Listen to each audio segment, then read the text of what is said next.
Hi, welcome to Serin's kitchen. இன்றைக்கி நம்ம கிச்சனில் ஒரு ரைஸ் ரெசிபி தான் பண்ண போகிறோம். லஞ்சுக்கு ரொம்ப அருமையாக சைட் டிஷ்ஷை எதுவுமே தேவைப்படாத ஒரு ரைஸ் பண்ண போகிறோம்.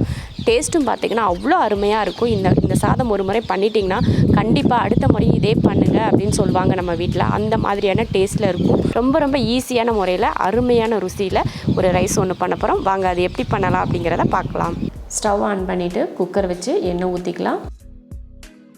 எண்ணெய் காஞ்சதுமே கடுகு, கொஞ்சம் சீரகம், கருவேப்பிலை, ஒரு 10 போல் பூண்டுப்பல், அப்புறம் சின்ன வெங்காயம் 100 கிராம் சேர்த்துக்கலாம். சின்ன வெங்காயத்துக்கு பதில் நீங்கள் பெரிய வெங்காயம் கூட யூஸ் பண்ணிக்கலாம்.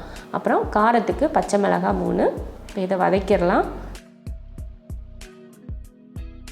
வெங்காயம் ஓரளவுக்கு வதங்கினதுக்கப்புறம் 3 தக்காளி சேர்த்துடலாம். தக்காளி சேர்த்துட்டு வதக்கிடலாம். அடுத்து காய் சேர்த்துடலாம். உங்களுக்கு வீட்டில் எந்த காய் இருந்தாலும் சரி, ஒரு காய் இருந்தாலும் கூட அதையும் சேர்த்துக்கோங்க. இல்லை நிறைய காய் வச்சுருக்கீங்க அப்படின்னா எல்லா காயிலையும் ஒவ்வொரு காயாக எடுத்து கட் பண்ணி சேர்த்துக்கலாம். காய் உங்கள் விருப்பத்தை பொறுத்து தான். காய் சேர்க்காம கூட இந்த ரைஸ் பண்ணலாம். அளவுகள் எதுவுமே மாறாது, இதே அளவு தான். காய் மட்டும் உங்கள் விருப்பம், போடலாம் போடாமலும் இருக்கலாம்.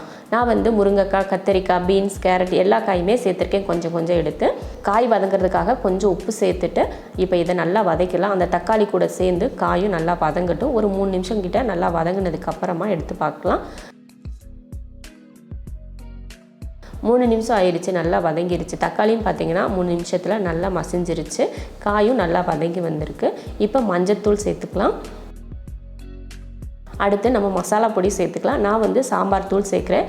உங்கள் வீட்டில் சாம்பார் தூள் இருந்தாலும் சரி, குழம்பு தூள் இருந்தாலும் சரி, அதே கூட நீங்கள் சேர்த்துக்கலாம். அதில் ஒரு 3 ஸ்பூன் சேர்த்துக்கிறேன். சேர்த்துட்டு மசாலாவையும் அந்த காய் கூட சேர்த்து வதக்கி விட்டுட்டு இப்போ தண்ணி சேர்த்துடலாம். இந்த டம்ளரில் 1 டம்ளர் அரிசி சேர்த்தேன். அதில் தான் இப்போ நான் தண்ணியும் சேர்க்குறேன். 1 டம்ளர் அரிசிக்கு 2 டம்ளர் தண்ணி சேர்த்துருக்கேன். இப்போ நம்ம தண்ணி அளந்து ஊற்றணும் பார்த்திங்களா, அந்த டம்ளரில் 1 டம்ளர் அரிசி அரை மணி நேரம் கிட்ட ஊற வச்சுருந்தேன். அதையும் இப்போ சேர்த்துடலாம். அடுத்து துவரம்பருப்பு, இதையும் அரை மணி நேரமாக ஊற வச்சுருந்தேன். அதையும் சேர்த்துக்கலாம். 1 டம்ளர் அரிசிக்கு அரை டம்ளர் துவரம்பருப்பு ஊற வச்சேன்.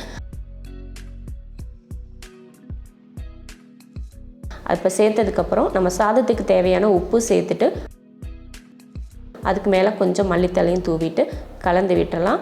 இது ஒரு கொதி வரட்டும். அதுக்கப்புறமா நம்ம குக்கர் மூடி போட்டுக்கலாம்.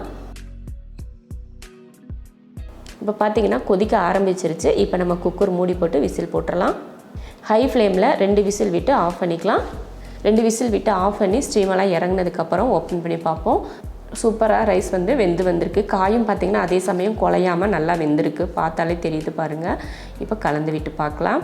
ரொம்ப சூப்பராக ரைஸ் உதிரியாக வந்திருக்கு பாருங்கள். நான் உதிரியாக வர்றதுக்காக தான் தண்ணி சரியான அளவில் ஊற்றினேன். இதில் நிறைய தண்ணி ஊற்றி செய்யணும்னா அது சாம்பார் சாதம் அப்படிங்கிற மாதிரி ஒரு டேஸ்ட் ஆயிரும். தண்ணி இதில் கம்மியாக ஊற்றி செஞ்சிங்கன்னா தான் இந்த டேஸ்ட் அவ்வளோ சூப்பராக இருக்கும். அதிகமாக தண்ணி ஊற்றிடக்கூடாது. சாதம் எப்பயுமே உதிரியாக இருக்கணும். இந்த மாதிரி நம்ம செய்கிறப்போ ரொம்ப சூப்பரான ஒரு காய் சாதம் ரெடி ஆயிடுச்சு. இந்த காய் சாதம் சாப்பிட்றதுக்கு சைடிஷ் கூட எதுவுமே தேவைப்படாது. ஏன்னா காய்கறிகள்லாம் நம்ம ரைஸ்லேயே சேர்த்துருக்கோம் இல்லையா, அதனால் சைடிஷ் கூட தேவையில்லை. ரொம்ப அருமையாக சாப்பிடுவாங்க வீட்டில் இருக்கவங்க எல்லாருமே. நீங்களும் இது போல் ரைஸ் செஞ்சு பார்த்துட்டு எப்படி இருக்குன்னு சொல்லிட்டு கமெண்ட்டில் சொல்லுங்கள். பிடிச்சிருந்தால் லைக் பண்ணிவிட்டு ஷேர் பண்ணிவிட்டு நம்ம செரின்ஸ் கிச்சன் சேனலை சப்ஸ்கிரைப் பண்ணி பக்கத்தில் இருக்க பெல் ஐக்கானை கிளிக் பண்ணி வச்சுக்கோங்க.